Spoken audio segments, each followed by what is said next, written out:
أعوذ بالله من الشيطان الرجيم.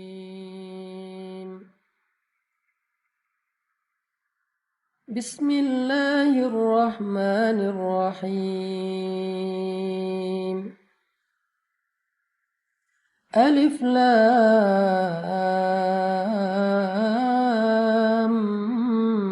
ميم.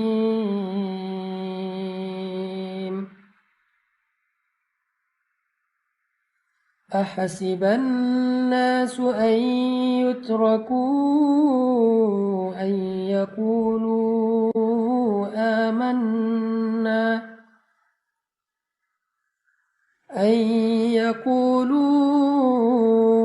آمنا وهم لا يفتنون.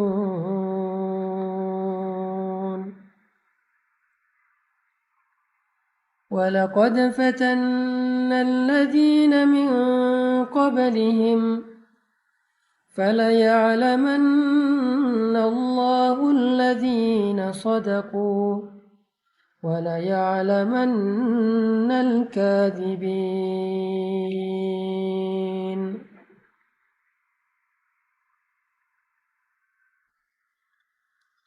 Alif Lam Mim. Apakah manusia mengira akan dibiarkan saja dia berkata kami telah beriman, sedangkan mereka tidak lagi diuji? Padahal sungguh kami telah menguji orang-orang sebelum mereka.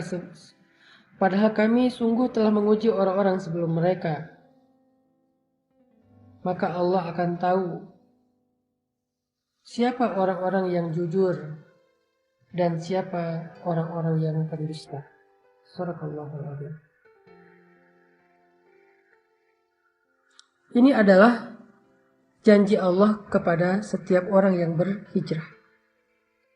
Orang yang mengatakan saya pengen berubah. Orang yang mengatakan saya pengen beriman. Orang yang mengatakan saya pengen bertaubat. Orang yang mengatakan saya pengen ninggalin riba. Orang yang mengatakan saya pengen ninggalin pacaran. Orang yang mengatakan saya pengen ninggalin masa lalu yang penuh dengan dosa. Lalu Allah mengatakan, hasiban nasu ayyutraku ayyakulu amanna wahum la yuftanun. Apakah mereka manusia mengira akan dibiarin aja mengatakan hal-hal itu? Mengatakan beriman, mengatakan pengen taubat, mengatakan pengen hijrah, mengatakan pengen memperbaiki diri, mengatakan pengen masuk Islam, mengatakan pengen meninggalkan riba, meninggalkan pacaran, berhijab, akan dibiarkan aja ngomong kayak gitu? Sedangkan mereka tidak diuji? Ini pertanyaan dari Allah dalam bentuk, ini pernyataan dari Allah dalam bentuk pertanyaan. Jadi Allah menyampaikan sebuah berita, bentuknya pertanyaan. Kayak sindiran gitu. Seolah-olah Allah pengen ngasih tahu, emang kalian pikir dengan udah berhijrah, udah selesai. Allah nggak akan nguji lagi. Harus ada fase ujian yang dilewati. Namanya fase ibtila. Dan ternyata itu bukan hanya kita alami sendiri. Tetapi orang sebelum kita pun mengalami hal yang sama. Padahal mereka lebih baik dan lebih soleh daripada kita.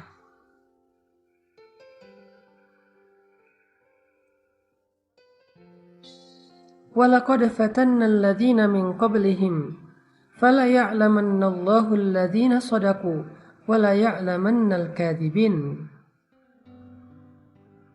Dan sungguh kami sudah pernah menguji orang-orang sebelum mereka, sehingga Allah tahu siapa di antara mereka yang benar, yang jujur, dan siapa di antara mereka yang dusta.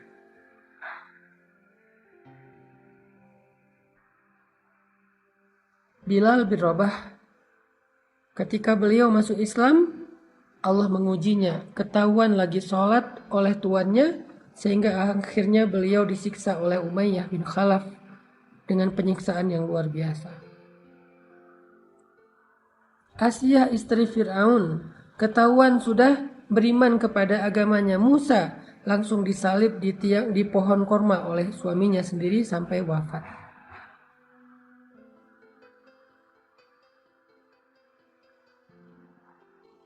Begitu juga dengan sahabat-sahabat yang lain, orang-orang soleh yang lain, para anbiya. Ketika mereka berjalan di jalan Allah, apakah itu dakwah, apakah itu masuk Islam, apakah itu berhijrah, ketika mereka melangkah di jalan Allah, maka fase pertama yang akan mereka lalui adalah fase ibtila. Semuanya sama. Semuanya mengalami fase itu, fase ibtila.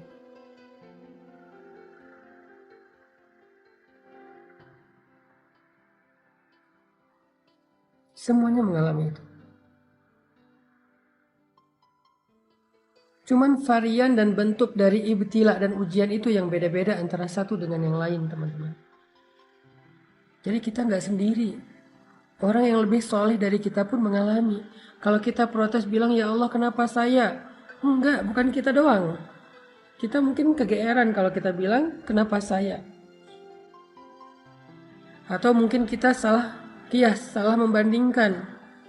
Ngelihat ada orang yang berhijrah tapi kayaknya dia mulus-mulus aja proses hijrahnya. Jangan-jangan kita nggak tahu.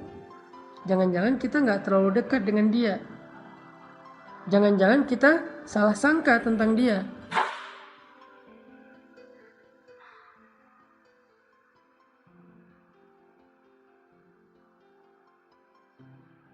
Semua, kata Allah. Semua orang yang berhijrah, semua orang yang melangkah di jalan Allah, pasti akan diuji dengan ujian-ujian. Ibtila. Lalu Allah menggambarkan 3 jenis ujian di dalam Al-Quran surat Al-Baqarah. Supaya kita bisa merenungkan mana dari 3 jenis ujian ini yang kita alami. Allah mengatakan di dalam surat Al-Baqarah, Am hasibtum an tadkhulul jannah walamma ya'tikum mathalul ladzina khalau min qablikum. Apakah kalian mengira, sama dengan surat Al-Ankabut, apakah manusia mengira? Kalau sekarang apakah kalian mengira? Apakah kalian mengira bahwa kalian akan begitu saja masuk ke dalam surga, sedangkan belum datang kepada kalian ujian-ujian yang pernah dialami oleh orang sebelum kalian?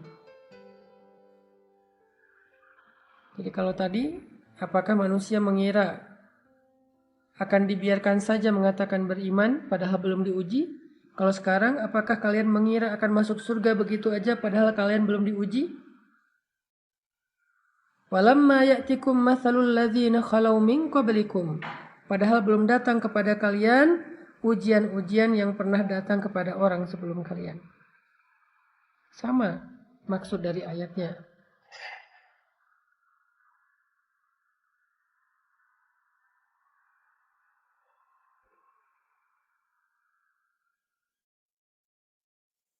Lalu setelah itu Allah menjelaskan 3 bentuk dari ujian. 3 bentuk ujian. Ujian yang pertama kata Allah, massathumul ba'sa.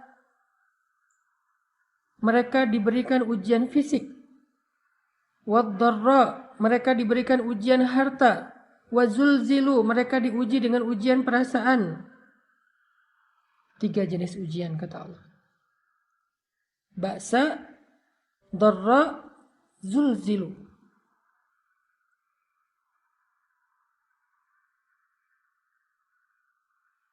Ada ujian fisik, ada ujian harta, ada ujian perasaan. Tergantung dengan orangnya, kondisinya, bentuk hijrahnya. Kalau tadi kita membaca mbaknya sedang diuji dengan ujian harta.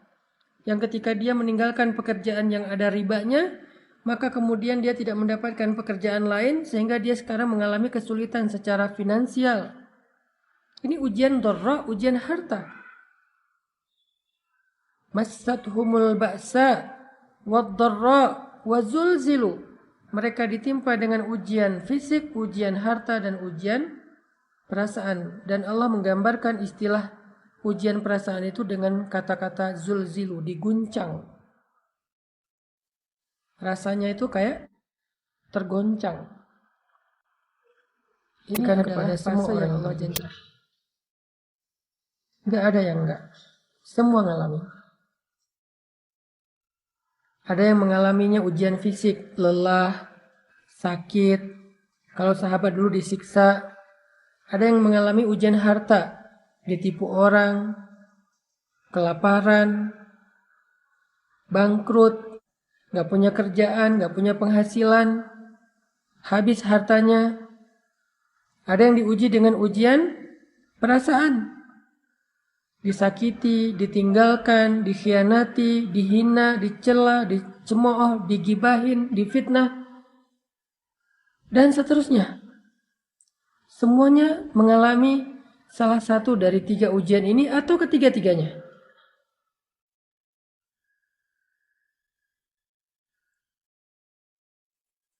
Saking beratnya ujian yang dialami oleh Nabi dan para sahabat,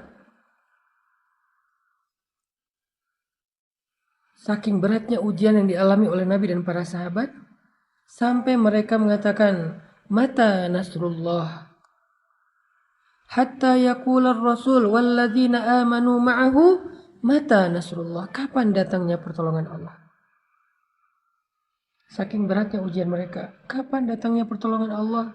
Kapan kita keluar dari ujian ini? Kapan semua ini selesai? Kapan semua ini berakhir? Mata nasrullah? Nabi loh yang nanya. Sahabat yang nanya, saking beratnya ujian mereka. Allah menjawab, "Ala inna nasrullahi qarib." Bukankah pertolongan Allah sudah dekat? Bukankah pertolongan Allah sudah dekat? Apa maksud Allah di dalam ayat ini? Maksudnya semakin berat ujian yang kita alamin, maka semakin dekat kita kepada pertolongan Allah, yaitu fase kedua dalam hijrah. Fase kedua dalam hijrah, yaitu fase tamkin namanya. Kalau fase pertama, fase ibtila. Fase kedua, fase tamkin. Fase ditolong oleh Allah SWT. Fase ketika Allah membukakan jalan keluar. Wa may yattaqillaha yaj'al lahu makhraja. Siapa yang sabar, yang taat, yang istiqomah, bertakwa kepada Allah, Allah kasih jalan keluar. Tapi sebelum Allah kasih jalan keluar, ada fase yang harus dia lalui, yaitu fase sabar, fase ujian. Itulah takwa. Karena takwa bukan sekedar ibadah, tetapi kesabaran dalam menghadapi ujian. Itulah fase yang akan kita lalui, atau yang sedang kita lalui buat sebagian yang baru berhijrah. Itu semuanya ngalamin. Jadi ketika kita mengalami fase ibtila, fase ujian kayak gini, la tahzan, jangan berkecil hati. La tay'as, jangan putus asa. La taqlaq, jangan ragu kepada pertolongan Allah. Kenapa? Itu bukan tanda-tanda bahwa kita salah memilih jalan. Kepada Mbak yang tadi bertanya, setelah meninggalkan pekerjaan riba, jadi nggak punya penghasilan, apalagi dengan pandemi seperti sekarang susah banget untuk mencari pekerjaan, maka ujian ini bukan tanda-tanda kalau Mbak salah memilih jalan atau pilihan hidup. Enggak. Buat yang memutuskan pacarnya udah nggak mau pacaran, tiba-tiba pacarnya jadian sama yang lain atau malah menikah dan bahagia, sementara kita belum dapat jodoh sampai sekarang, itu bukan pertanda kalau antum atau kalian salah memilih jalan. Karena jalan yang kita pilih dulu, yang kita lalui dulu itu adalah jalan yang salah. Jadi ketika kita meninggalkan jalan yang salah itu, walaupun kita belum menemukan jalan yang lebih baik, maka setidaknya kita sudah meninggalkan jalan yang salah, yang buruk, yang merugikan kita. Dan itu sebuah kemajuan, itu sebuah kebaikan.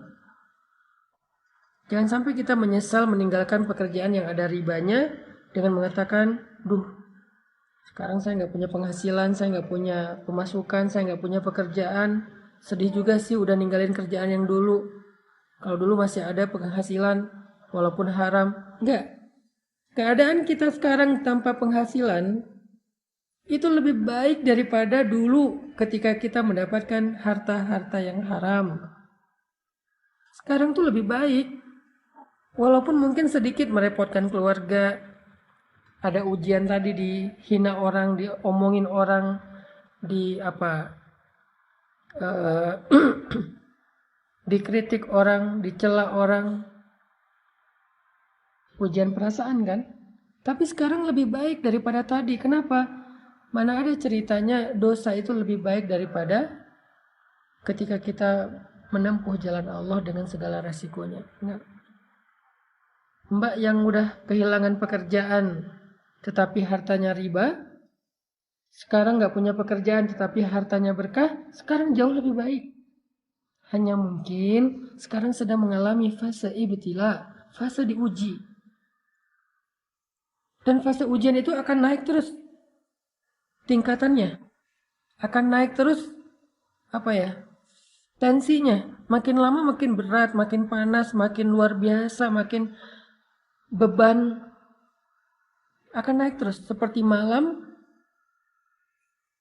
yang semakin lama semakin gelap. Semakin lama semakin dingin, semakin lama semakin sunyi, semakin lama semakin ngantuk. Kayak gitu memang fasenya, kayak orang panas naik terus kayak orang demam naik terus panasnya. Tapi ketika udah berada di puncak, udah berat banget nggak ketahan lagi, sampai kita bertanya kapan selesainya semua ini, kapan berakhir dan segala macam, Allah menjawab teriakan kita. Allah menjawab pertanyaan kita. Kata Allah, ala inna nasrallahi qarib. Sungguh pertolongan Allah udah dekat, wahai hambaku. Jangan berputus asa. Jangan menyerah dulu. Pertolongan Allah udah dekat. Sabar dikit aja lagi. Karena kalau kamu menyerah sekarang, maka sia-sia semua kesabaranmu selama ini. Karena udah hampir sampai. Kalau balik arah lagi, jauh lagi tuh. Udah tempuh aja perjalanan ini. Sabar dikit gak punya penghasilan sekarang. Sabar dikit kalau kita jadi single, jomblo sendiri, gak ada siapa-siapa. Di usia yang segini belum dapat jodoh. Dikit lagi. La taqlaq, jangan ragu sama janji Allah. Innahu la yukhliful mi'ad. Allah gak pernah ingkar janji. Masih ingat kisah ibu Musa yang menghanyutkan bayinya ke sungai Nil? Apakah Allah ingkar janji? Masih ingat kisah perang Badar, para sahabat yang ditolong oleh para malaikat? Apakah Allah ingkar janji?